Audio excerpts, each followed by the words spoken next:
బులెటిన్లో breaking news చూస్తున్నాం. ఇటు నామినేటెడ్ పోస్టుల విషయంలో పవన్ కళ్యాణ్ కీలక వ్యాఖ్యలు చేశారు. పార్టీలో చాలామంది నామినేటెడ్ పోస్టులు ఆశిస్తున్నారన్నారు. కొందరు టీటీడీ చైర్మన్ సహా ఇంకొన్ని చైర్మన్ పదవులు కూడా అడుగుతున్నారని తెలిపారు పవన్ కళ్యాణ్. బులెటిన్లో బ్రేకింగ్ న్యూస్ చూస్తున్నాం. తన కుటుంబ సభ్యుల్లో ఎవరూ టీటీడీ చైర్మన్ పదవి అడగడం లేదని, నాగబాబు టీటీడీ చైర్మన్ పదవి అడిగినట్లు జరుగుతున్న ప్రచారం అవాస్తవమన్నారు. నామినేటెడ్ పోస్టులు ఆశిస్తున్న పార్టీ నేతల కోసం చంద్రబాబును ఎలా అడగాలో తనకు అర్థం కావడం లేదన్నారు. మీకు ఇది చేశా, మాకు అది చేయండి అని ఎలా అడుగుతామన్నారు.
నామినేటెడ్ పోస్టుల విషయంలో పవన్ కీలక వ్యాఖ్యలు చేశారు. పార్టీలో చాలామంది నామినేటెడ్ పోస్టులు ఆశిస్తున్నారని తెలిపారు.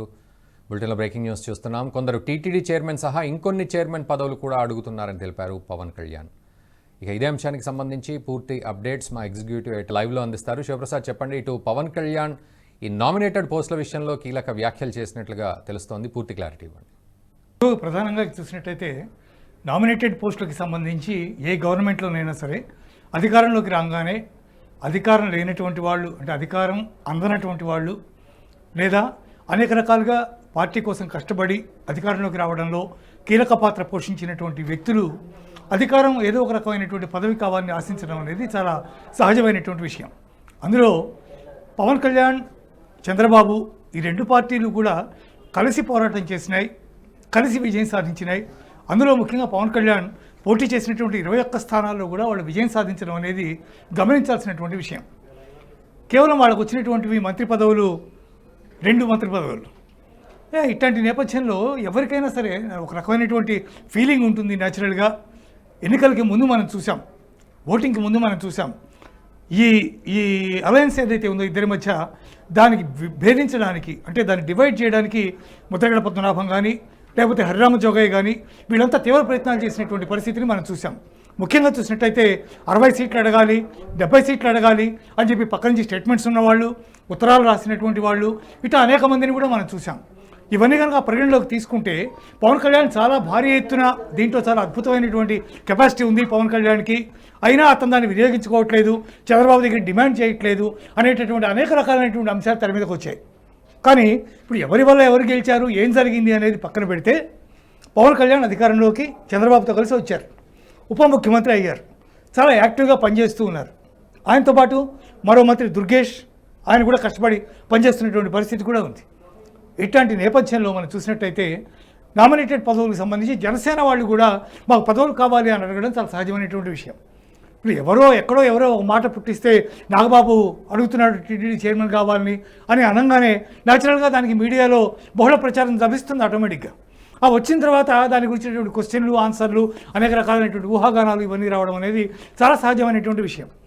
కానీ పవన్ కళ్యాణ్ ఇప్పుడు ఇచ్చినటువంటి స్టేట్మెంట్లో నేను అసోసియేట్ అయి ఉన్నాను మీతో, అంత మాత్రాన్ని నేను వెళ్ళి మా వాళ్ళు నామినేటెడ్ పదవులు అడుగుతున్నారు, వాళ్ళకి ఇస్తారా అని నేను ఏ రకంగా అడగగలను అనేది పవన్ కళ్యాణ్ వ్యాఖ్యానించినటువంటి మాట.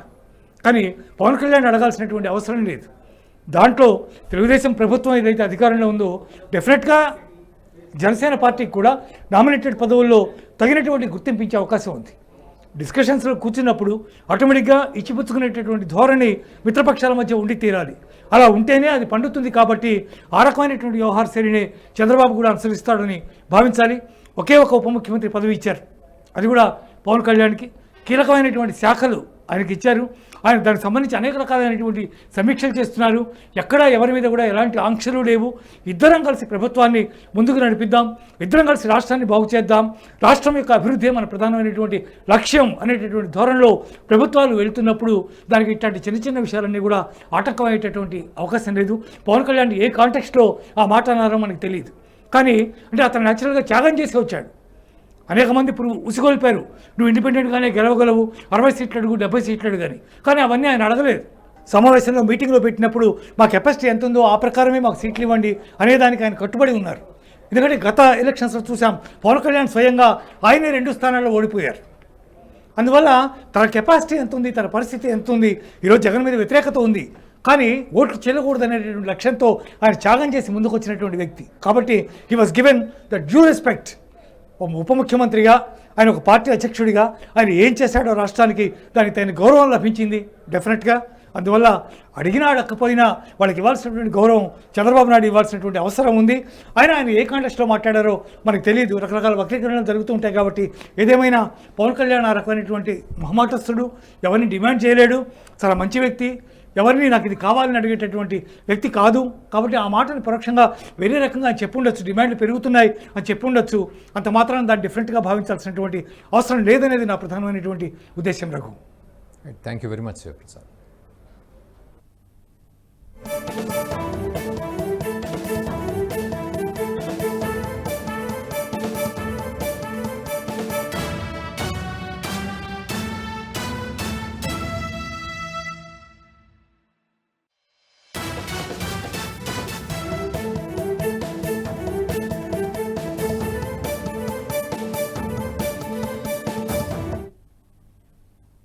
ఈ వీడియో మీకు నచ్చినట్టయితే లైక్ చేయండి, 10 మందికి షేర్ చేయండి. అలాగే కామెంట్ల రూపంలో మీ అభిప్రాయాలను మాతో పంచుకోండి. Nationalist hub group of channels ను సబ్స్క్రైబ్ చేసుకుని తెలుగునాట జాతీయవాద జర్నలిజాన్ని ప్రోత్సహించండి. ఈ వీడియో కింద ఉన్న బెల్ ఐకాన్ పై క్లిక్ చేయడం మర్చిపోవద్దు.